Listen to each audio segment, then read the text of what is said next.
the physicality of it, I got used to. It was just it was a series of uncomfortable and painful situations that you then had to do what felt like a combination of gymnastics and modern dance. And every day you moved at 30% and you spoke at normal speed, but everything had to be at this. And when you threw something, your body didn't do what it did in gravity. Your body did something the exact opposite. So you had to train your body to think in second nature. You couldn't think about it anymore.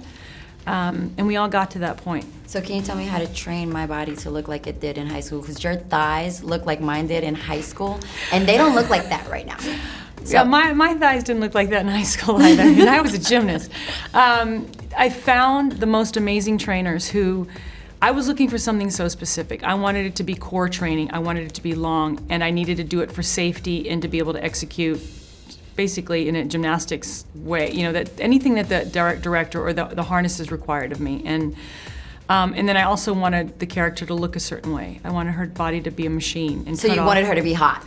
Well, I appreciate that you said that, but it was more like I didn't want her to have anything on her that reminded her of being a mom. Nothing that was flowy and feminine anymore. The body was purely there to get her from point A to point B. It was a robot, it was mechanical, it had to execute the task.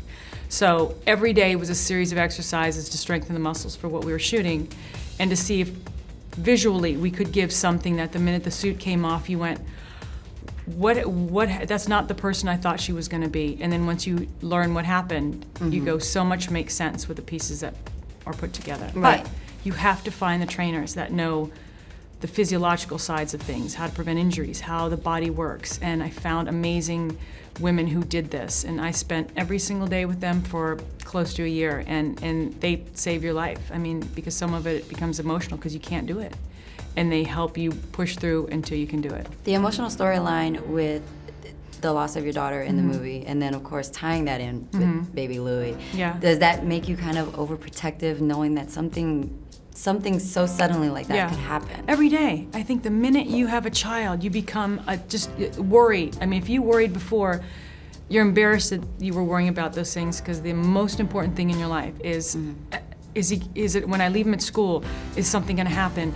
If I had not been a good enough parent and washed his hands because he might have touched something, that you're gonna spend the rest of your life. I know I'm gonna be 80 years old and having those same feelings, but every parent in this world has those same feelings. You'll never sleep solidly again. You'll never stop worrying, but it's for the very best reason. Now, I come from a single mom household, so I applaud what you're doing. But there was that time with my brothers that my mother looked and she's like, there's things that I can't teach him that only a man could. So did you have those emotional moments when you saw him bonding with George?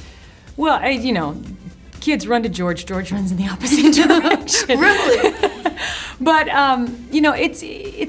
my son has amazing men in his life that are great teachers. I mean, I think I'm tomboy enough that I can cover a lot of the bases, but there are some things that are just boy and dude, and I go, wow, I can't compete with that.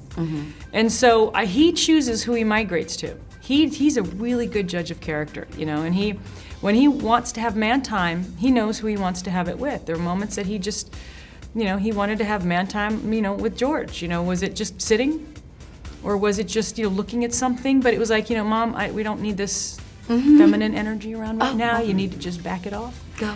We're gonna have our time. And I'm like, cool, I'm just gonna get my nails done while I wait for you guys to man it up.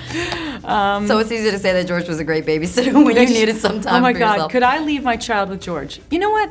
As much smack as that man talks, he takes care of everybody so well that if I left Louie with him, if some freak incident should happen where I had to leave my child with George Clooney, I would feel very secure knowing that the people around George would take very good care of Louie on George's behalf. Is that a good political way of answering It's like a great, everybody at ET they're fans of you and George being together. We are together. We just don't feel the need to have a relationship that'll mess it up. Really?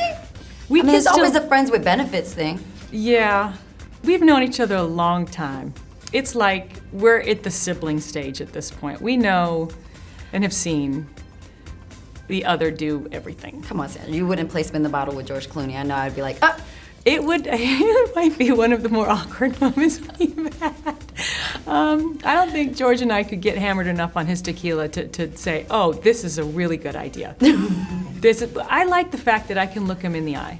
I like the fact that we have a history and an intimacy that goes beyond, what might sell a magazine, in that, if I need something or I need to have a conversation, I know there's going to be a response and some help. There's never that awkward thing of, oh, we did something uncomfortable.